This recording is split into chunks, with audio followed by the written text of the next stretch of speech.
Hello and welcome to this edition of World at War. My name is Mohammed Saleh.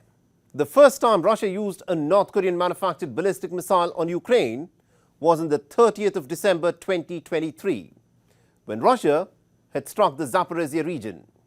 And since then, Moscow has repeatedly deployed North Korean missiles, especially the Warzones 11 series, to carry out strikes deep inside the Ukrainian territory. While the flow of Western weapons into Ukraine to fight against the Russian onslaught has been patchy in the last 6 months, Russia has managed to dramatically increase its own weapons production capacity. Moscow has also been aided well by Iran and North Korea. Even though both Iran and North Korea are under international sanctions over their missile programs. But what will come as a surprise to many is that the North Korean missiles use at least about 290 non-domestic electronic components that are predominantly manufactured in the United States of America. And these North Korean missiles that are powered by American components have been used in the Ukraine war theatre. Our next report gets more details. This CCTV footage, captured on the 29th of April in the Ukrainian port city of Odessa, will give you a glimpse of the kind of firepower that Russia has deployed in this war. The series of explosions resulted in the deaths of 5 people, while 32 others sustained some serious injuries. One of the structures that was struck in this attack is the beautiful building of the Odessa Law Academy, that is also known as the Harry Potter's castle due to its ornate design. According to the Ukrainian Navy, this attack was carried out by Russia using the Iskander-M ballistic missile with a cluster warhead. A prominent former Ukrainian member of the parliament, Serhiy Kivalo, is said to be one among those who've been injured.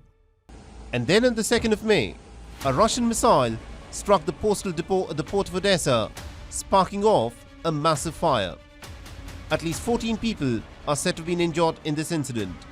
Besides the port of Odessa, another region where Russia has been turning on the pressure on the Ukrainians is in the north, where Kharkiv has come under repeated attacks.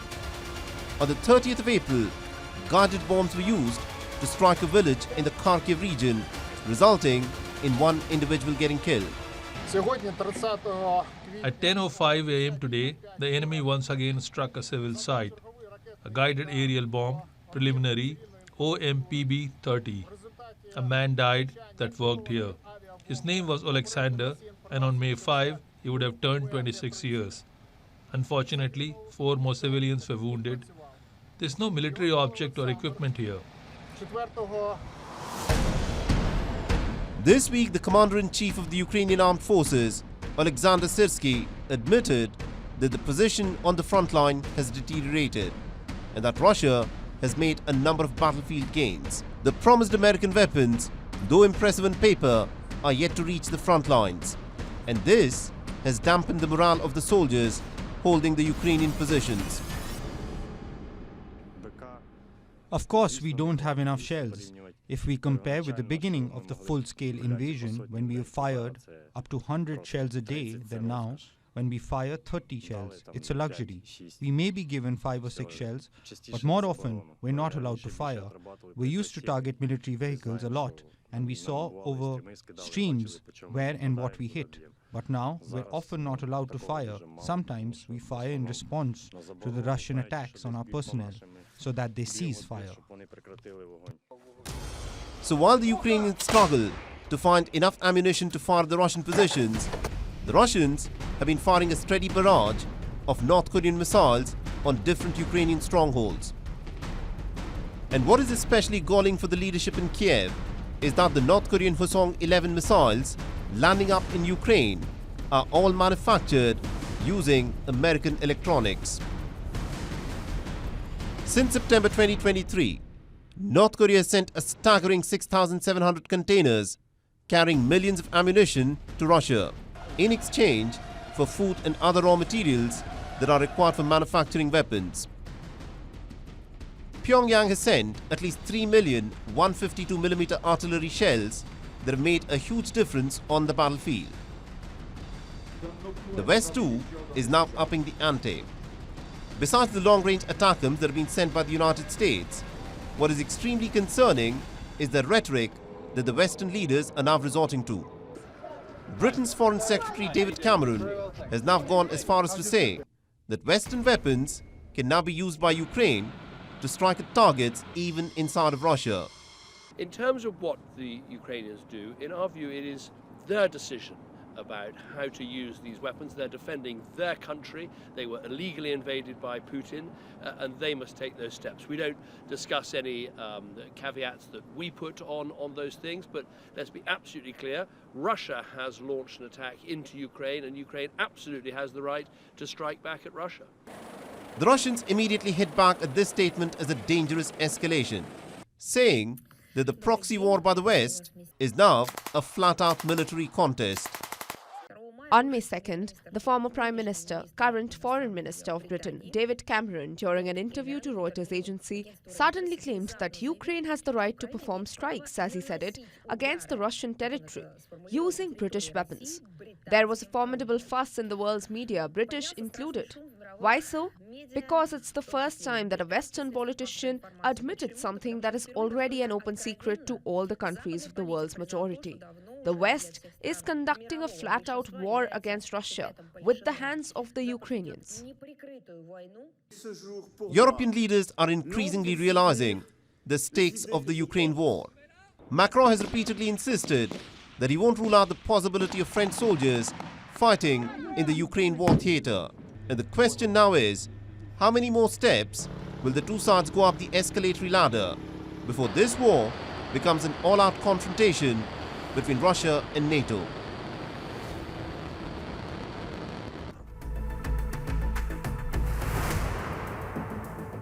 For more than a fortnight, some of the topmost universities in the United States of America have been gripped by protests and clashes on campus. The anti-war and pro-peace students have been protesting against the Israeli onslaught on Gaza and have been demanding for an immediate ceasefire. A key demand of the anti-war and pro-peace students is that their institutions must financially divest from Israel and companies that profit from the war.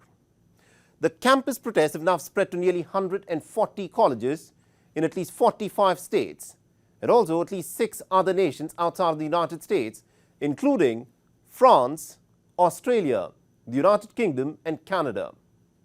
More than 2,000 anti-war and pro-peace protesters have been arrested nationwide by the police in the past fortnight in a very brutal police crackdown at several campuses. Our next report gets more details. Free! Free Palestine! Free Palestine!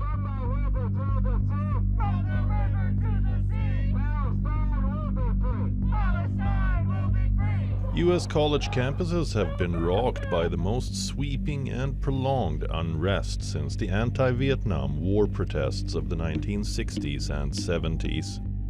From coast to coast, a wave of anger and defiance is sweeping across the campuses of top U.S. colleges.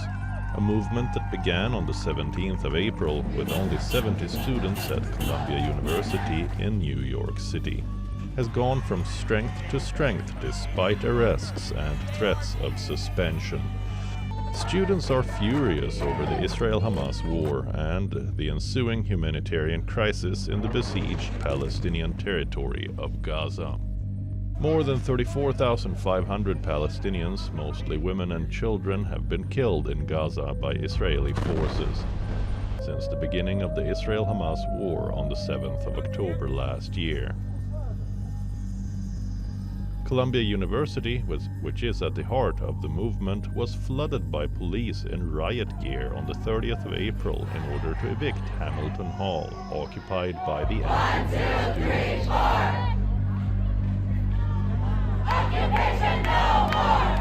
Hamilton Hall, which has a long and illustrious history of student protests, was renamed Hind Hall by the occupying students early on Tuesday in honor of 6-year-old Hind Rajab, who was killed alongside her family by Israeli forces in Gaza on January 29 this year. Helmeted police were seen climbing into Hamilton Hall via a second-floor window they reached using a ladder truck, before leading handcuffed students out of the building into police vans. But much worse was in store for the students of the University of California in Los Angeles early on Wednesday morning. A masked pro-Israeli group arrived on campus, tried to dismantle the camp on Dixon Plaza. And then, when the anti-war campers rallied to defend their makeshift space, they were assaulted. The counter-demonstrators threw fireworks, tear gas, water bottles, and attacked the campers with bats. Making matters worse was the limited and delayed police intervention, which the Office of California's governor criticized and deemed unacceptable. Students on the front line of the protests narrated harrowing ordeal of being arrested and detained by the police early Thursday. After attack by Zionists and Proud Boy, by nationalists yesterday, we had 25 hospitalizations because our people had their heads split open by pablets and wooden and stumps that were thrown at us. And not a single person who perpetrated these attacks was arrested. Not a single one. And the police response wasn't until 2 hours later. For us, they've always been surrounding us. They've always been spying on us from the building. And they came with the dispersal orders and, in the middle of the night. The U.S. President, Joe Biden, who had remained tight-lipped till the UCLA Gaza protest camp was cleared, broke his virtual silence, saying the United States was not authoritarian, but insisted that order must prevail. We've all seen images, and they put to the test two fundamental American principles. The first is the right to free speech and for people to peacefully assemble and make their voices heard. The second is the rule of law. Both must be upheld. We are not an authoritarian nation where we silence people or squash dissent. The American people are heard. In fact, peaceful protest is in the best tradition of how Americans respond to consequential issues. Extending a ray of hope, a handful of institutions, including Northwestern, Brown, the University of Minnesota, and the University of Vermont, have reached agreements with the protesting students over divestment matters. Arrests, though, have taken place in other universities, including Yale, Dartmouth, University of Texas, etc. But will they deter the students who have felt the moral impetus to act against the violence being perpetrated in Gaza? Look at it any which way. History is in the making, and students are not merely witnessing it, but being an active participant.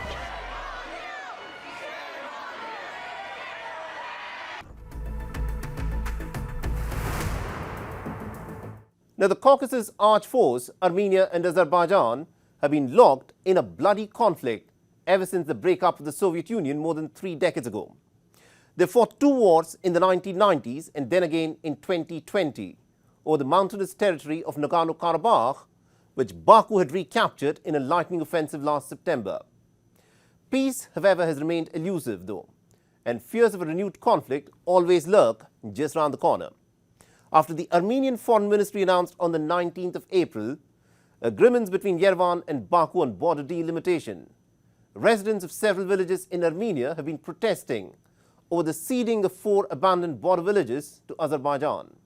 And our next report gets you more details.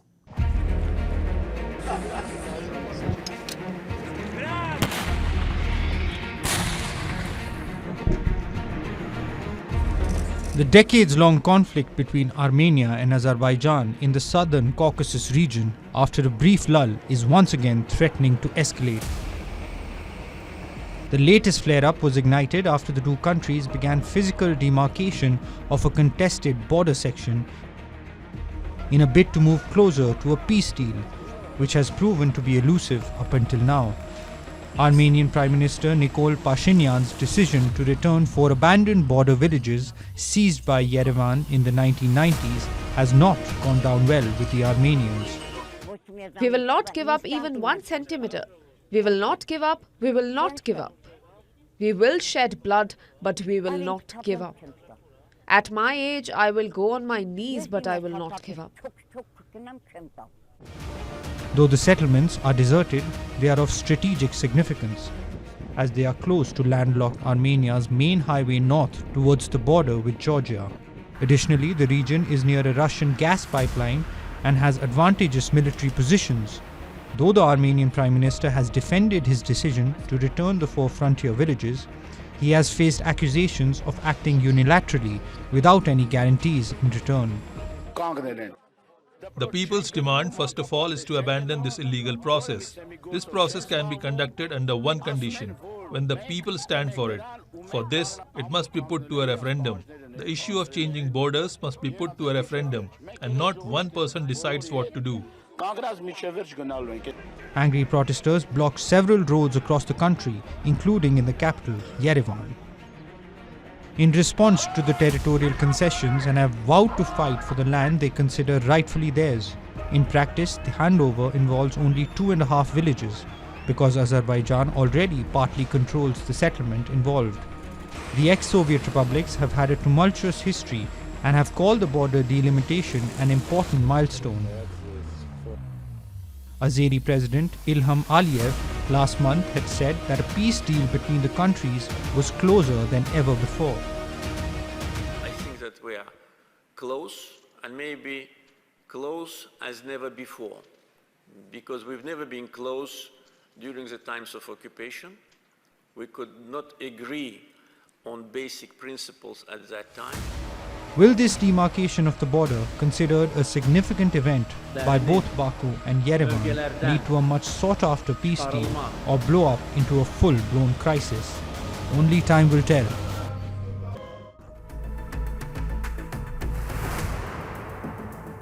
The southern Caucasus nation of Georgia has been rocked by anti-government protests since the 9th of April. The protests erupted after the ruling Georgian Dream Party announced plans to reintroduce a legislation which critics say mirrors the authoritarian law that Kremlin uses to crush dissent. The Georgian government has rejected the comparison to the Russian legislation, insisting that the law would boost financial transparency of the NGOs funded by Western institutions. Crucially, on May Day, the Georgian parliament voted to approve the second reading of the controversial bill. A third and a final vote in the parliament is expected on the 17th of May, and it is now needed for the bill to become a law. Our next report gets more details.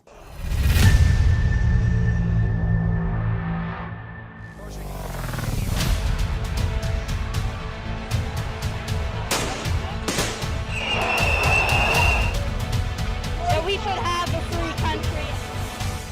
For almost a month now, protesters in Georgia have been taking to the streets of the capital, Tbilisi, and several other cities, after the government announced on the 3rd of April that it would reintroduce a foreign agents bill, renaming it a bill on the transparency of foreign influence. The controversial bill requires media and non-commercial organizations receiving more than 20% of their funding from abroad to register as agents of foreign influence. Protesters say that the bill resembles a repressive Russian law on foreign agents used to crack down on dissent. The bill cleared its second reading in the 150-member Georgian parliament on May Day with a vote of 83 to 23. The leader of the main opposition party, though not hopeful, denounced the law and appealed for its withdrawal. If you're not interested in my injured eye, if you're not interested in how the leader of the main opposition party has been beaten up, for the sake of those young people who were injured, who were beaten in the head and bruised, I want to ask you once more, even though I do not have any hope, maybe you will withdraw this rule. There are only 5 months left before the elections. Maybe I could not manage to ever see from the eye, but the country will see the truth. A day before, the Georgian police violently broke up a demonstration against the bill by firing tear gas, rubber bullets and stun grenades.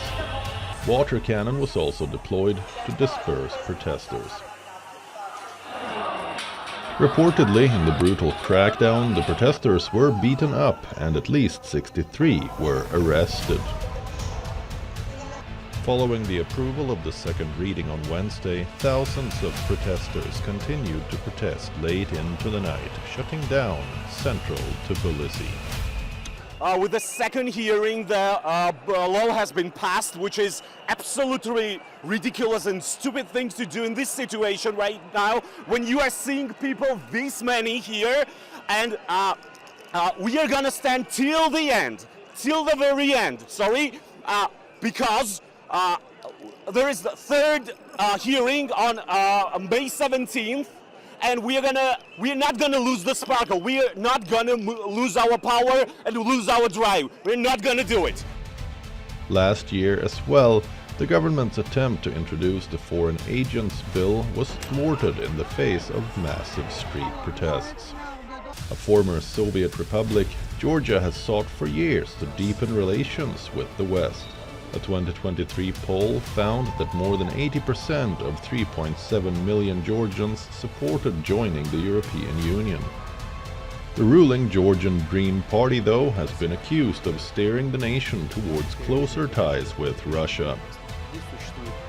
Reportedly, Georgia's Orthodox Church, one of its most respected institutions, has called for the government and the protesters to hold talks in order to peacefully resolve what it described as a political crisis. Will the crisis be peacefully resolved, or is Georgia heading for even more turbulent times? We will fight till the end. And with that, it's a wrap on this edition of World at War. And if you want to reach out to me with any comments, feedback or suggestions, please feel free to do so on the ID that you see on your screens. I'm your host, Mohammed Saleh, and I'll see you again next week.